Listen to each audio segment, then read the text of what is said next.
second off, it would be ideal if people kept their cameras off, apart from Niall, of course, just to keep the bandwidth nice and consistent throughout the talk so that nobody loses anything. And just a quick question for you, Niall. Would you prefer questions purely at the end, or are people good to use the raise hand function to ask you questions throughout? Well, I don't really mind. The only thing is that at the moment, when I'm looking at my presentation, I can't see Teams. It's not popping up for me, so I might miss any hands that come up, but feel free to jump in if there's a question and let me know. And yeah, I can let you know. Okie dokie. So yeah, there will be an opportunity for questions either way once Niall has finished his talk. But other than that, Niall, you are more than welcome to start. Well, thank you very much. Thank you, Chloe and UCREL, for giving me this opportunity to talk a little bit about my research. As Chloe said, my work today is looking at my work on corpus-based contrastive analysis and reader engagement, and looking at kind of methodological and analytical challenges and kind of perspectives that I had to engage with when carrying out this work. Trying to kind of pull together what all of this is about. This talk is very much linked to my book that will be out in May, I think, that builds on my PhD research and looks to try and investigate how questions are used by writers to engage readers in academic writing in English, French, and Spanish, and to what extent they correspond across languages. And by correspond, I mean, you know, what kind of similarities or differences do we see in the ways in which that they're used, syntactically, functionally, and formally, for example. So this is quite a neat question, I think, but in reality, it expands into something that's quite complex. And as I started to kind of unpack, I thought a little bit about, you know, the challenges that I would have faced when carrying out this study, and looking at how we look at questions in 3 languages, and from a corpus linguistic perspective, what challenges there were there when we tried to compare, and what kind of things we could do to work around those challenges. Thinking about the solutions then that we can use to ensure effective comparability, and then the results that these can afford. And then a little bit about what we can do with the results of such a study and what the applications are. In my domain, largely thinking of language pedagogy, but equally for areas of language policy as well. So thinking about the challenges, looking at questions in 3 languages. I think initially the main challenge that I faced was thinking about questions of comparability.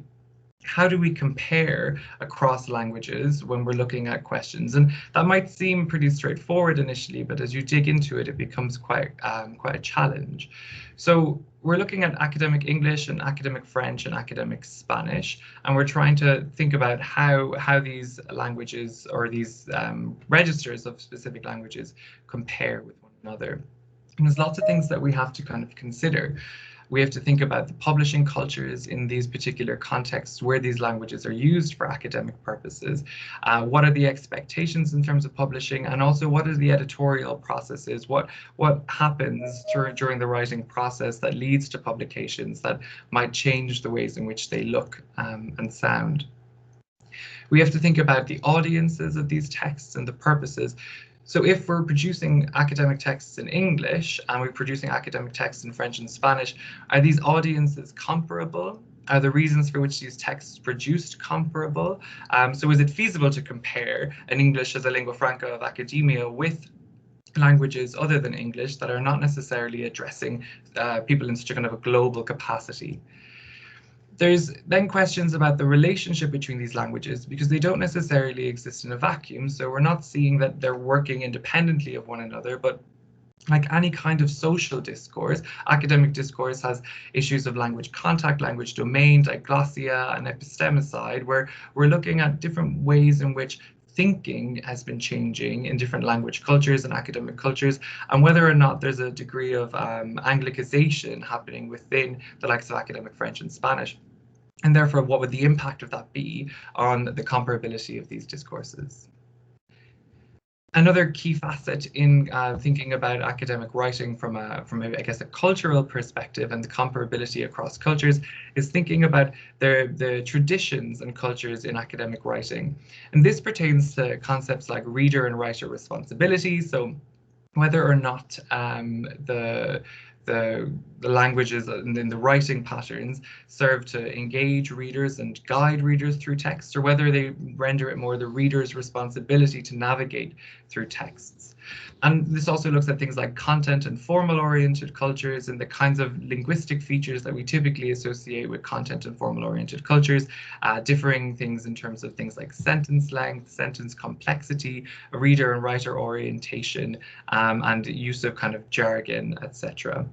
We also see changes in cultures in terms of the area of focus, whether the focus is more on the content and the knowledge produced, or whether it's more on the way in which the content is, the way in which the knowledge is produced and the result, as opposed to the actual idea itself. So these are, I guess, cultural parameters that pervade academic discourse, and I think elevated in many ways to quite an interesting discourse that we might initially think is not very strongly culturally bound. But as we start to look across linguistic domains and language cultures, we start to see a lot of variation in the way in which these information is created and presented globally. And then we have more variability still. So we've got disciplinary cultures as a sub kind of variable that will span languages and also within languages. And one of the challenges with disciplinary culture is that discipline as a concept is really nuanced, and it's by no means uniform in its thinking. And so whether within the English language context we may struggle to find uniformity in the way in which we define the boundaries, the blurry boundaries of disciplines, as we start to look across languages and try to identify comparable disciplinary contexts across languages, we're met with more cultural variations in the ways in which different languages and different academic cultures define and set boundaries around disciplinary contexts. So so a lot of challenges, I think, in trying to identify what we can compare. And this is critical, I think, because if we decide that we want to compare academic languages, academic writing across languages, but the actual texts, while they might seem comparable at a surface level, if they're not comparable, then you'd wonder what the use of such a comparison might be. We'll find differences, but of course we'll find differences if we compare different things.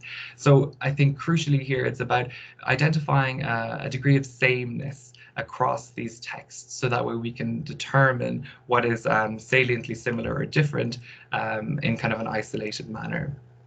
Again, we have to think about things like genre and the register of research articles, for example, and thinking about how these compare across languages, and working within a language to try and identify how this works, and then looking at what we need to identify to make sure that we're aligning these strata across corpora. So one of the questions that I had from the outset was whether a research article is comparable across languages. If we just call it a research article in each language, is that enough for us to say that it's comparable? But if it's not necessarily serving the same audience, the same purpose, and dealing with the same disciplinary context, maybe it's not comparable. So a couple of challenges, I think, to kind of unpack and face as we start to probably think that we're going to compare questions across languages. It might seem a pretty straightforward endeavor, but then as we start to unpack it, it starts to become a little bit more nuanced. And then I think moving away from the context and more to the text itself, there are challenges in the study of questions. So questions have really been an element of academic writing interest since the 90s, thinking a little bit about whether or not these questions are relevant, and in some ways I think it's cyclical. It's quite an interesting domain, because in the earlier work from Sweds and Fike, people were quite critical of the role of questions in academic writing, and then as time moved on, we saw more evidence of questions in academic writing that have seen to increase readership, for example. Articles that have questions in the title tend to be more highly cited. So lots of kind of interesting correlations between questions and question marks and the articles themselves. But then in more recent work from Hyland, he talks about these as kind of an informalization of academic writing. So whether or not these questions are kind of making our academic writing a little less formal. People have referred to them as like the clickbait of academic discourse. Personally, I'm not mad at a question. I think they can be quite useful, but maybe I'm a little biased. I spent a lot of time thinking about them. But they can do a lot of different things. They can create affect, so they can create kind of like intrigue, interest, kind of emotional reactions to things. Hyland's work looks at it in terms of getting attention, framing the discourse, organizing texts, creating niche, expressing attitude, claims, etc., and asking real questions. So moving outside of the text to real questions that are challenging the wider community. Like I said, they can increase the visibility of research and they can make titles interesting. So there are kind of benefits to questions, evidently in some ways, from kind of a metric point where they may make our papers more engaging or more visible. But obviously, then there are functional elements to them too. But social perceptions surrounding the role of questions too. So people are a bit divided on whether they're used. What's interesting in the research on questions in academic writing is that while most of this research has taken place on English, it's also largely focused on direct questions using kind of a question mark as an elocutionary force indicating device. So this idea that we can find question marks and they're a clear signal that a question is taking place. However, there are also examples of indirect questions that may happen in academic discourse. And when we start to think about looking across languages and we recognize that there are different politeness strategies that we might anticipate regarding explicitness and implicitness across languages, focusing simply on direct questions would not necessarily give us the full picture. And so we have to kind of expand our thinking and think a little bit about how we might be able to find indirect questions in corpora. So in terms of direct questions, like I said, we have these questions that happen with a question mark, really straightforward to find. If we simply search for a question mark. But if we wanted to look for indirect questions, what we're looking for are indirect elocutionary force indicating devices. So this could be something like WH clauses and thinking about verbs that work with, to know whether or not this is possible, to know why this is happening, etc. So we can think there's quite a selection of verbs there that we can use that have particular functions in terms of being able to create indirect questions, and largely happening with WH clauses. But again, there's I guess a certain limitation in focusing simply on those that work with WH clauses, because we may miss out on other types of questions. The idea of concealed questions, for example. So the first example here, it's not clear whether inflation rises or falls. Here we have a typical indirect question with a WH element. But then the second one there, one unanswered question remains the proper means of enforcement. So really we're asking what are the proper means of enforcement? And here there is no WH element that would give us this. So we're actually requiring to look at the word question as the elocutionary force indicating device to be able to identify these indirect questions. And so this then means that what we're trying to do is find function in a corpus without necessarily constraining to form, which I think is quite a challenge given that corpus linguistics is largely form driven. And so recognizing the combination of comparability issues when we look across languages, across discourse communities, and the issues of being able to identify textual items that reflect functions of questions, a kind of a macro level. When I say functions, I mean performing a question as opposed to organizing the text or setting up claims, for example. So there are a couple of different challenges that we'd face in order to be able to carry out such a study. And so this was, I think, a large part of the work that I did on this, tried to disambiguate these issues and try to find a pathway through that would help me to be able to extract the items that I need and produce a set of comparable texts that I could faithfully compare. And so what I needed to do, I guess, was bring together multiple perspectives across different kind of analytical processes. So thinking about corpus and contrastive linguistics, and taking these concepts that we hold near and dear, ideas of representativeness and sampling, and combining them with the likes of a tertium, comparationis, and equivalence, which are concepts in contrastive linguistics that deal with assuring comparability and kind of methodological rigor, and seeing how these might work together to be able to help construct a comparable corpus that we could then analyze. Thinking about the contents of that corpus, I'm focusing it largely around the people that it was representing. So the discourse community, the disciplinary discourse community, and this genre of the research article within it. Using kind of established frameworks, it was quite helpful to be able to kind of determine what I needed to include in terms of the types of text that would be valid for this type of study when we look across linguistic borders. How we define a disciplinary discourse community, and what we need to look at in terms of being able to define discipline across languages, and how we necessarily equate the types of research article that exist across languages, and whether or not we can determine comparability there. One quite crucial element to this was thinking about discourse community in a slightly different way and focusing on this idea of the focused discourse community, which isn't something that I've seen a lot about actually, but Swales wrote about it in '98, following on from the original work in the '90s. And in this, he talks about the idea of being able to work across linguistic, geographical, and temporal boundaries as a means to be able to construct a discourse community. And the discourse community, not unlike a community of practice in some ways, is designed based on its shared focus. But I think, critically, the difference being that in a discourse community, we're largely concerned with their language as opposed to their wider practices. So some kind of niche kind of differences there. But the focused discourse community was really important because if I'm thinking about an academic community of speakers of French, for example, speakers of Spanish and speakers of English, and the different kinds of communications that they engage in, we can't take for granted that all members of these communities communicate with one another. So do the people who write about economics in English, for example, would they read these texts in French and Spanish and vice versa for all three? And so is it a discourse community if they're not necessarily talking to each other? And so this was something that we needed to figure out because, is this a challenge for thinking about the discourse community as a whole, or is this three separate discourse communities when I look across languages? And so in this instance, the focused discourse community was quite helpful. And Swales gave this example of people working in restaurants. So there may be a couple of cafes on the same street.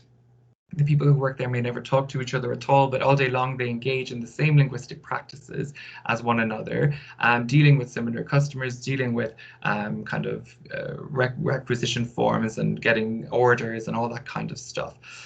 So the language that they're engaging in, the discourse that they're engaging in, the different genres and registers in which they engage are shared, even if they're not necessarily talking to each other.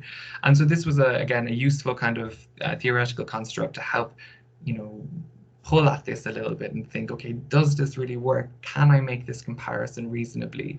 And does this stand up? And then based on a combination of these kinds of thinking, pulling together an analysis that looks at both the textual and contextual features of research articles to try and make sense of the ways in which we engage readers across languages. And again, this is quite, I think, as I'm going to talk a little bit to later on, it's not necessarily the case that this is a perfect system, because I think that this is a real challenge within our field, which is so form driven. But we can do as much as we can to mitigate any kind of methodological weaknesses we might see.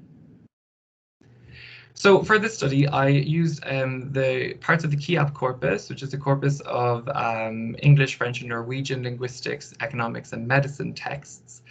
And I took the economics subcorpora from English and French, and I made a comparable corpus in Spanish that followed the same kind of sampling frame as the KIAP. And what I did was I interrogated the kind of representations of the discourse, the discipline, and the genre within these three in order to be able to determine whether or not they responded to the likes of Batia's work on genres and Swales' work on focused discourse communities. And And these kind of three databases came together in quite a neat way that appeared very comparable to one another, which meant that I was comparing like with like, and I could mitigate for any outliers that might take place because of that. But in terms of being able to extract information from the corpus, I needed to move into looking at corpus pragmatic approaches as well, and emerging contrastive and pragmatic approaches to try and identify what it is I was looking for, questions, direct and indirect, in the corpora.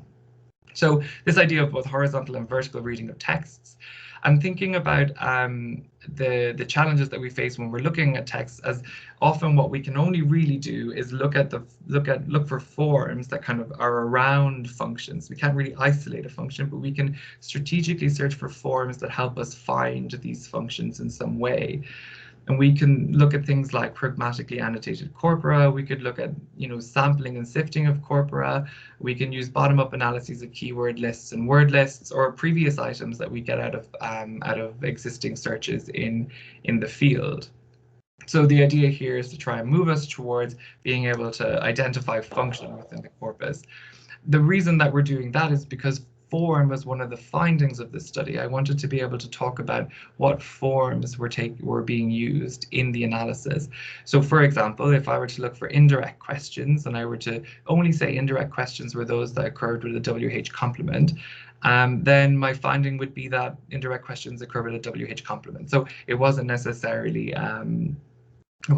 something that I could do. I needed to find a way to work around form so that I could have it as a finding, and not make any assumptions. This is part of the contrastive linguistic approach, which is the idea that we have minimal assumptions and that we have a kind of an idea of a shared platform, shared usage across the languages, and then we interrogate that shared usage from multiple perspectives. So if form was the shared expectation, then it wouldn't be a finding. But since function was my shared expectation, I could not assume that the forms were shared. So this brings us to that idea of methodological circularity. We need to isolate what it is that we're looking for, and then look at it from multiple perspectives, so that we're not proving ourselves right. In kind of contrastive linguistic research, work by Kresarovsky is quite interesting in this regard, and he talks about this idea and Chesterman too talks about this idea of methodological circularity, whereby when researchers are engaging in contrastive research, they can often prove themselves right depending on the criteria they choose to assess the text that they're looking at. And he gives this example of a rectangle and a square. And if we decide that the criterion that we're going to use to determine whether or not these two items are the same is a right angle, then we would look at these two, say they all have right angles, and then say that they're the same. Whereas if we decide to look at things like length and width, then maybe we'd get slightly different answers. So there was a lot of issues in contrastive linguistic research in its earlier kind of forms. That had lots of this methodological circularity and proving itself right.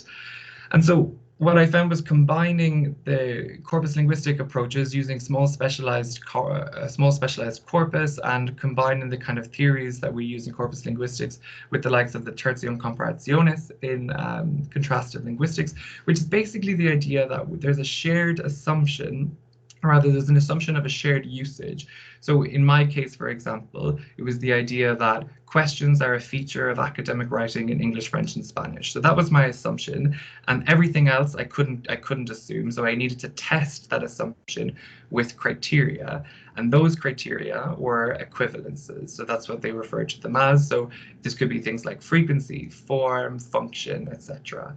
In order to be able to see whether or not they occur, whereas frequency would be my tertium comparationis, that they are frequent in all corpora. So basically, by adopting such an approach, merging these approaches and bringing together corpus pragmatics, corpus linguistics, contrastive linguistics, and academic discourse studies in a multilingual academy, we were able to try and create an approach that really compares similar things and isolates the kind of things that we want to compare, so that the findings we produce, though based on maybe a more restricted database, we can have confidence that these are findings that are legitimate and that are kind of achieved through a rigorous evaluation. So this, for example, led me to trying to figure out a way to be able to find questions in the corpus. And this was, you know, the second challenge that I talked about a few moments ago. How do I find questions in the corpus? And obviously finding questions through question marks was pretty straightforward, so I could find those, search for those, and extract them. But what I needed to do for finding questions that were indirect questions, I started with what we knew, which was looking for WH elements, relative pronouns, if conjunctions, etc., in order to be able to find things that might evoke questions. In all of these instances, what I did was I took samples of these searches in each language in order to be able to identify what ones were behaving as questions and what ones were not. When I did that, what I did was I remained very open. I kept this idea of concealed questions in mind, and I looked to the kind of language that was helping construct these questions with the WH elements. So I looked, in that sense, I did not want to limit to these WH elements that I searched for, because they would end up being my finding. And so I wanted to try and find out what words were used in conjunction with these. So that could be things like ask or question. And so then what I did was I moved to not constrained by form. So I looked for kind of all word forms of these particular words that I'd extracted from the original search. I searched for these and again took samples. And into this, I kind of added in existing items from the literature as well. So like that long list that I showed you earlier. And I just produced a really long list of potential candidates that could produce questions as indirect question IFIDs. And what I also did was I followed O'Keefe's work and looked at going through keyword lists and word lists, etc., to be able to pull out anything that might be acting as a question. So I took kind of a pincered approach where I looked at it from different perspectives to try and find as much as I could. And then I took samples from those, and then I analyzed those samples to determine whether or not they were acting as questions. And the way I did that was based on the wider literature on concealed questions and what it is that constitutes a question, which is largely this idea of the revelation of information. So at some point in the text, this question would be addressed in some way in order to be able to reveal some type of information. And so I used these samples, determined the number of questions, and then analyzed and extracted the questions from there. So quite a large task, actually, that little small part of the project in and of itself, just being able to find questions in the corpus. But in doing this, then I was able to find questions that were using WH elements, but also those that were not. I found questions that were verbs, that were nouns, that were adjectives, and I think even an adverb. I can't remember exactly, but I think not very many, but I think I found one in Spanish. And so we could kind of then imagine that with that you have a wider selection of words available, and we produce, you know, things that are not constrained by form. So that's the thinking behind this approach. And then based on that, what I did was I used this idea of the tertia and comparationis and equivalence, where my tertia and comparationis was this idea that each language used questions in some as a rhetorical feature. Now, this was an assumption. It wasn't necessarily for sure. So it's something I needed to test. And then I needed to test in what ways this held up, what kind of characteristics did it share. So frequency, for example, could be the way in which I determine whether or not this is a feature of these texts. But then what I also did was I analyzed the questions based on their function, on their length, on their type and form. So that would be things like indirect or direct, or it would be yes, no questions, polar questions, alternative questions, things like this. Look at their location in the text, thinking about their tense, their aspects, whether they're using future forms, etc., modality, and thinking about things like question sentence type, and also things like passivity, whether they use passive voice or active voice in the writing of the questions. So actually, even this was quite a challenge to figure out the right words to talk about all of these things, because when you work across languages, what is a tense in one language is not necessarily a tense, it's an aspect in another language, or it's a form in another. And similarly with the ways in which passivity and passive voice is constructed, it's not necessarily the same concept across languages. So So it was quite difficult even to label these things in a way that was not biased. So for the likes of question forms, for example, I opted for things like content questions and yes/no questions, or polar questions rather, instead of the likes of a WH question, because not the other languages wouldn't necessarily have WH elements for asking questions. So trying to kind of bring all of this together, the idea was, once I'd identified these questions in each language, I then analyzed them according to 7 or so criteria, and then used that to be able to kind of say whether or not they're a feature and to what degree they correspond across languages. And so this is kind of the bread and butter, I suppose, of contrastive linguistics, which is that you take one assumed criterion, which is the idea that they're a feature, and then you look at it and you try and kind of falsify it in as many ways as possible. You think, okay, well, how about function? Does it share function? How about length? Do they share length? And then with that, we can start to try and build out a description of whether or not they're similar or rather very different. So what did I figure out by doing all of that? So I guess my first question was to look at the overall trends in usage within the corpora. So I used Lancaster Stats Tools Online for this, and I wanted to basically see the overall dispersion. And what I found was that generally they were a feature of each text. So there was variations across the corpora. And for example, you can see that there's quite a difference between Spanish and English in terms of the overall frequency. However, within Spanish in and of itself, it appeared to be a feature. So I'll come back to this idea a little bit later of talking about, you know, the value of comparing across languages and when we need to look within a language as opposed to comparing across them. And so when you start to kind of compare all of these features, what emerges are, I suppose, are manifest similarities, which is there are multiple ways in which you might be able to determine what makes something similar or not, and different criteria that we can use. We could talk about frequency, we could talk about saliency, and by saliency, I'm thinking what features are pretty unique to this function or to this particular language, etc. So, so if we think about manifest similarities for questions across the 3 languages, thinking about function or frequency rather, what I found was that each language used very similar functions. Actually, it was pretty much the same in terms of rank and proportion. Some slight differences towards the end, but in very small numbers. So, and I had something like 7 functions that I'll show you in a moment when I analyzed them. In terms of the question length, what I found were English and Spanish questions are similar in length and are shorter than French. So I had 3 kind of categories of, I did mode, median, and mean, and I also did 3 categories of kind of 0 to 15, 15 to 25, and 26 plus for the overall length. And what I found is that the French were kind of in the middling length, while Spanish and English were largely on the shorter end.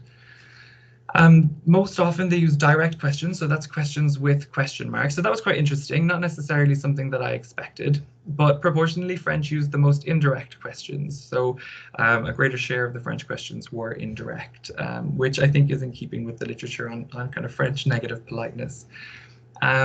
English and Spanish use mainly content questions, so they're usually mainly questions that require you to give some information, while French questions were largely yes/no style questions.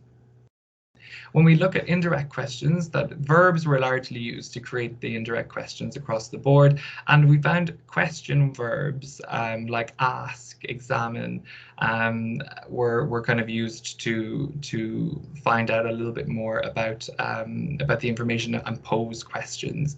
So we see these question verbs coming in, which I guess is not so surprising, although there were other examples of IFIDs as well, though these were the most frequent. Most questions occur in the middle section, and this wasn't so surprising, and this was a kind of an issue with the overall corpus construction. I followed the general kind of structure of the way in which the articles were broken up in the original Kiap corpus.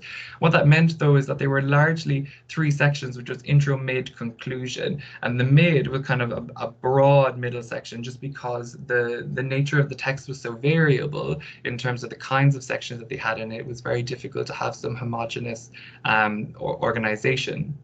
So I didn't really think that that was very noteworthy. However, what was interesting was when you looked for question in the next part of the study where I looked at functions, you could actually see that there were certain functions that were largely used in introductions and conclusions. And so it was useful for being able to determine them at a functional level. But when you get into the middle section, it's probably not so telling, actually. But for the other sections, it's worth it. And overall, for the questions, I found very little passive voice, mostly present tense or present tense usage across the languages, and simple and complex sentence structures. So this is the idea of like breaking it down into different features, and we can see that there's a lot of convergence actually, and especially with English and Spanish, there's lots of convergence. French maybe is kind of showing some slight deviations or working in slightly different ways, but at a macro level, a lot of similarities in the ways in which questions are used. But as part of kind of a contrastive linguistic approach, the idea is that we should continue to test. So I get this result, which seems to be that questions are kind of homogeneous across the languages in their usage. So we can stop there and call it a day, and that's a fact, but not really. What we have to do then, I guess, is dig a little deeper. And so what I did was, when I looked at the previous slide, you can see that functions were similar across all languages. So in a sense, that could be my next tertium comparationis, where I decide, okay, this is my new focus. And what I did was I then did 7 sub-analyses where I looked at the questions categorized into each of these functions, and I analyzed them according to these equivalences on the right-hand side. So looking to try and unpack a little bit about each of these functions of questions, and see whether or not there is variation at a functional level. And actually what I found in this case was probably a lot more interesting. There was a lot more variability across questions. I think that it would probably take quite some time for me to talk through all 7 of these functions, but what I will do is kind of give you a little insight into one, focusing on framing the discourse. So questions that frame the discourse are those questions that outline what the paper is going to address in some way, and it's kind of, they're setting up the paper. In some ways they may be research questions, but not necessarily always. And English and French questions that frame the discourse were actually quite long. So this was quite interesting when you look at the overall trends in the previous part that I discussed. They were quite long, whereas the Spanish questions were quite short. So we're seeing a bit more similarity between English and French here, and Spanish maintaining quite short questions. It's interesting about Spanish because in the literature, when we talk about sentence length in Spanish, typically people talk of it being very long. I didn't look at sentence length for everything. I just looked at sentence length for questions, but they were quite short, which I thought was interesting.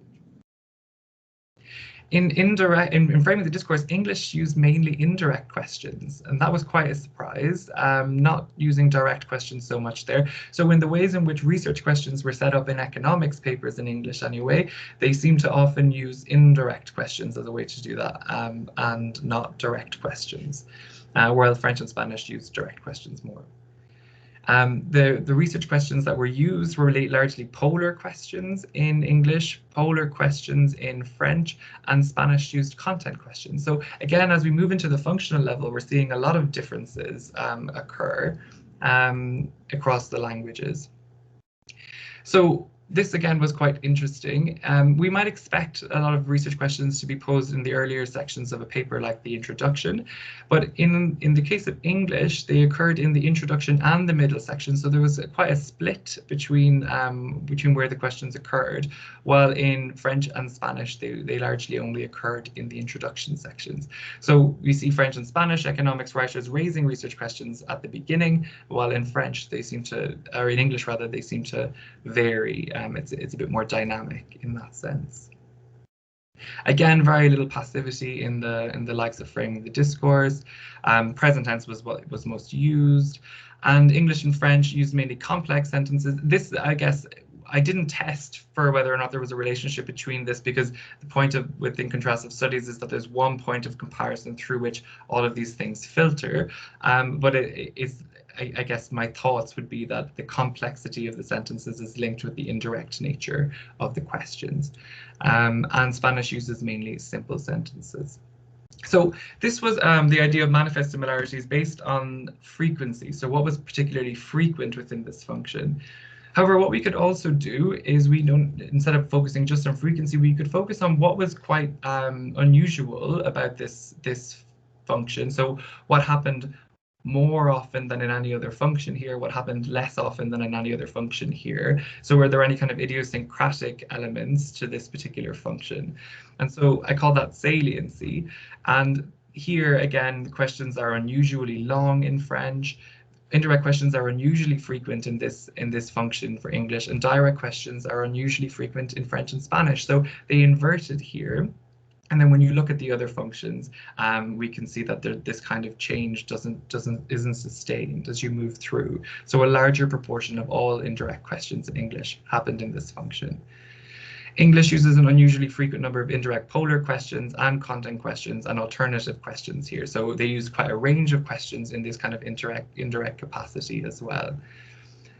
French uses an unusually frequent number of direct and polar questions. So again, we're seeing this kind of difference at the level of form. And Spanish, an unusually frequent number of direct, content, and indirect polar questions to frame the discourse. So I chose this particular function as there was just so much variability in the way in which the questions were posed when we look across languages.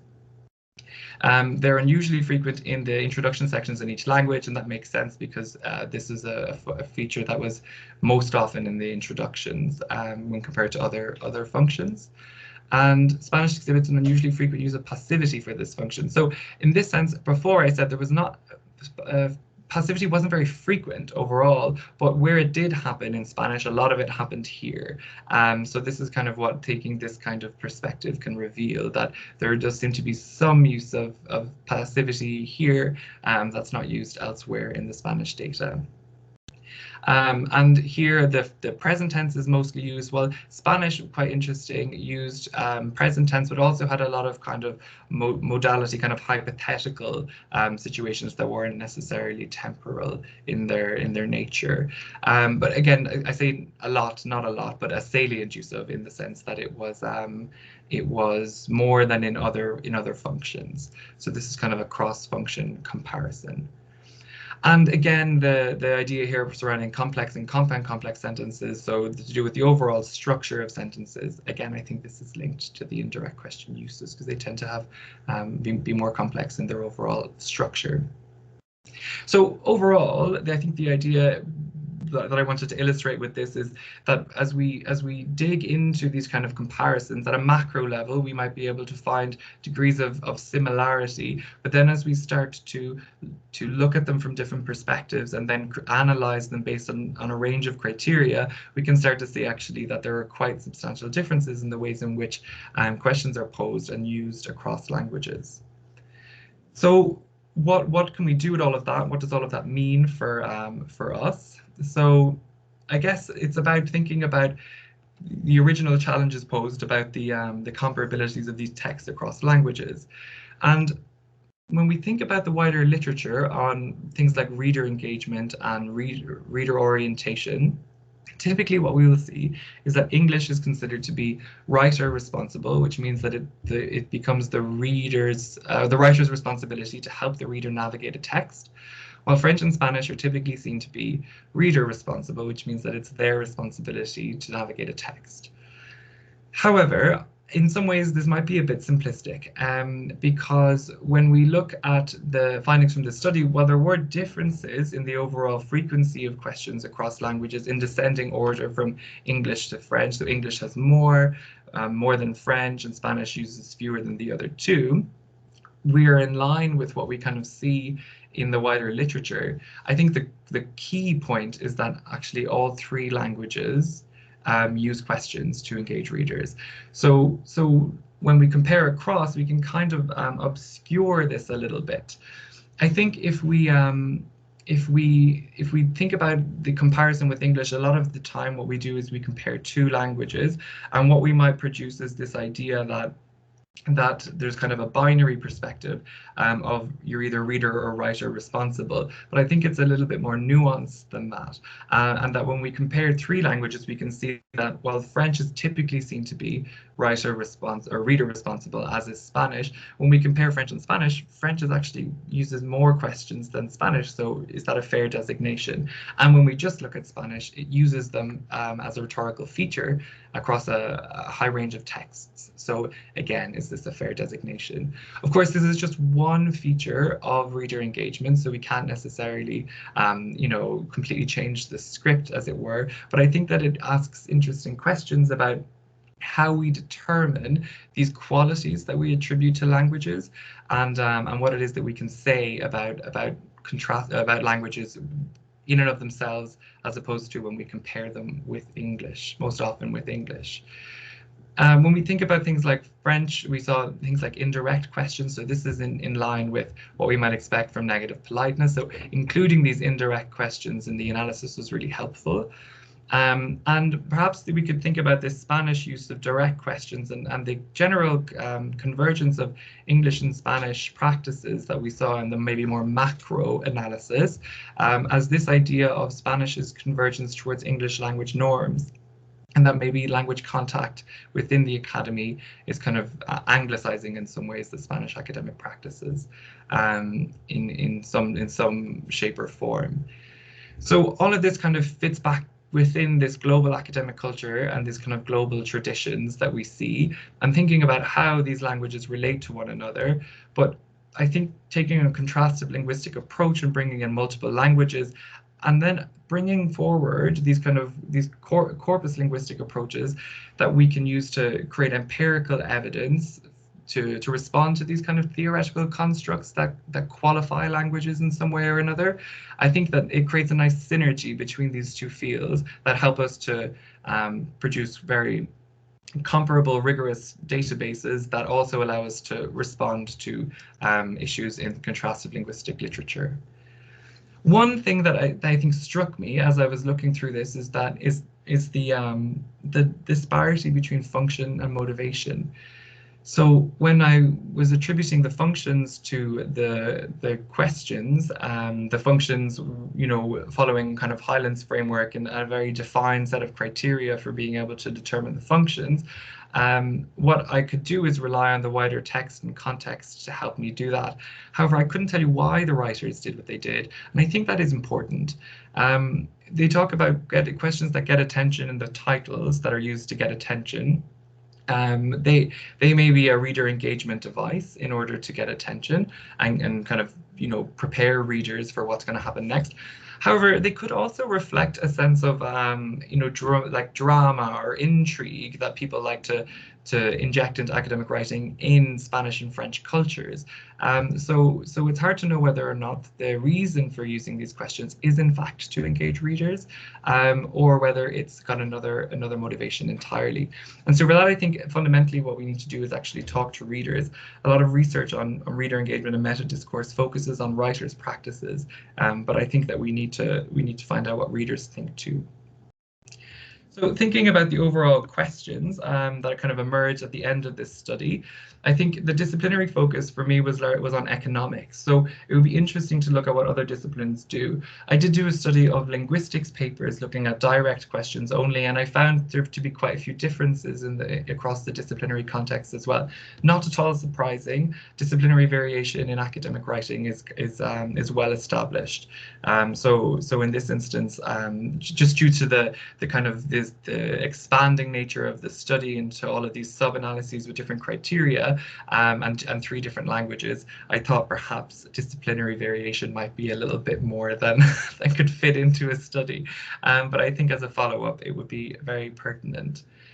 I think that there's something that we need to really focus on in these issues that emerge surrounding relativity and ethnocentrism in the ways in which that we compare across languages, and bringing more languages. So, for example, I definitely found having a third language in this comparison gave me another point of reference. So that way I wasn't seeing it as a binary difference, an overly simplistic binary of certain qualities that they may afford. And in fact, it was a lot more nuanced than that, as we can all imagine.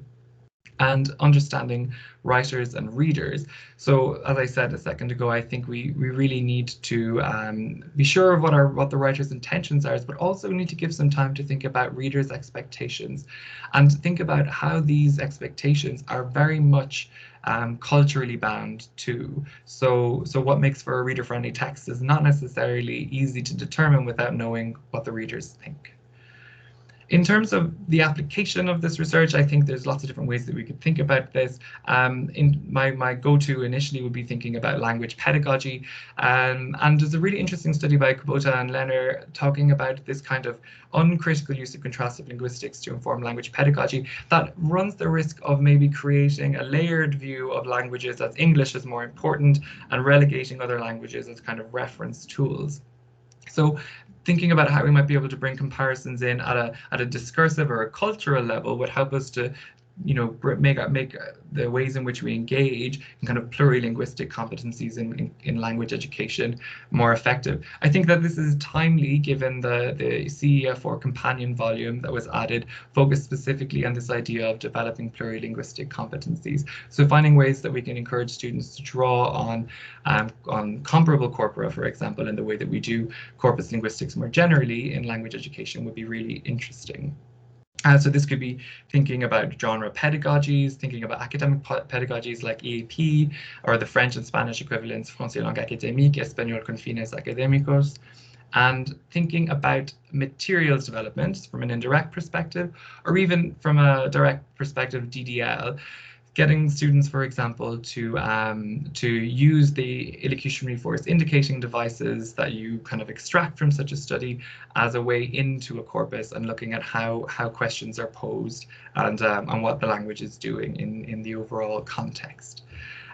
So I think a couple of different ideas there about the overall implications or applications of this type of comparable corpus research.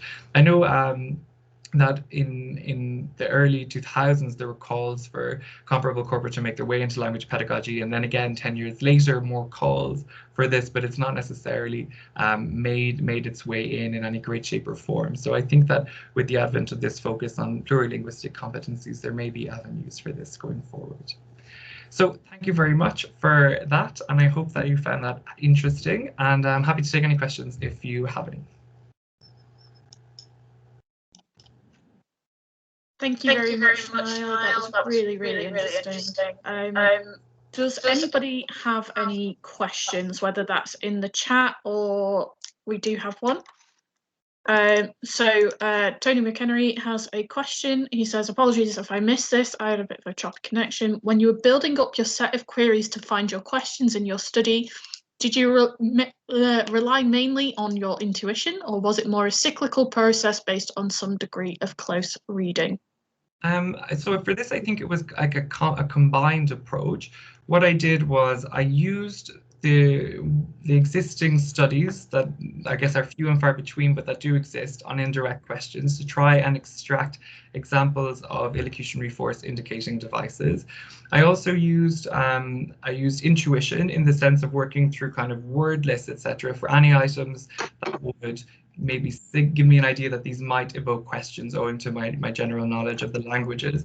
And then what I also did was I searched for, and this was probably the largest part of it, I searched for, as a starting point, question words in each language. And then I looked for the linguistic items that were used in conjunction with those question words to raise questions.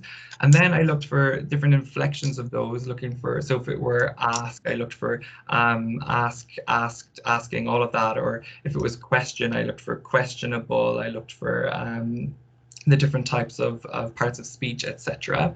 And then I kind of stopped focusing on the question words, but looked specifically at these nouns, verbs, adjectives, and adverbs that could possibly evoke questions.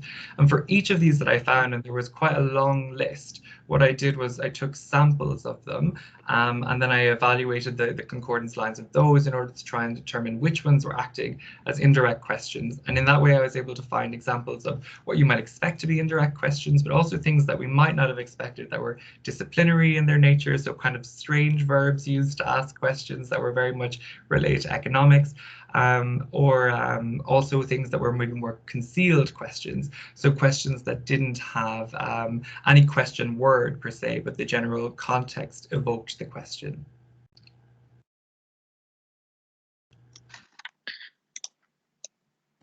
No problem.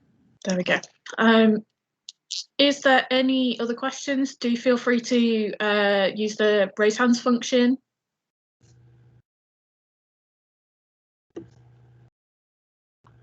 I did actually have a very quick one, which may seem rather mundane, but why these particular languages? So I guess probably for multiple reasons. English, I guess, is the lingua franca of academia, so that's a good place to start in terms of looking at how language is used in the academy. And French was a former language of the academy as well, and still has a very strong academic culture. And Spanish, given its global presence, has quite a kind of a reach, I guess, and a growing academic culture too in terms of its globality. So I thought that looking at a language that is currently the existing lingua franca, looking at a language like French that would afford that would have a rich academic tradition, and looking at a language like Spanish that has a real global value, it will be interesting. And then I think within those as well, I guess initially what I'd focused on was French and English, but I was keen to bring in Spanish as well, because I thought that it would afford another perspective that would allow me to be able to see a bit more nuance in the relationship between English and French, and I think it did. So I think it was a good choice to bring in a third. Okie doke. We do have some other questions in chat. Gloriana, is there any chance that you could take over for me, because I have a seminar in a few minutes that I need to go and teach? Yes, I can. Thank you very much, though, Niall, for the talk. And if anyone is interested in hosting a similar talk in future, please do not hesitate to contact either me or Gloriana. But I just wanted to say thank you very much to Niall for agreeing to do this before I disappear to teach. No problem. Thanks, Chloe. Thank you very much. Yeah. So yeah, in the chat we had another. Okay, bye, Chloe. Yeah, we had another question. I'm actually not sure if it's maybe also by Tony McHenry. Yes. Looking at typologically distinct languages. Yeah, I mean, I would absolutely love to. I think that there's kind of questions surrounding the choice of language, in the sense that English differs, you know, in its origins quite a lot from French and Spanish, which are quite close to one another.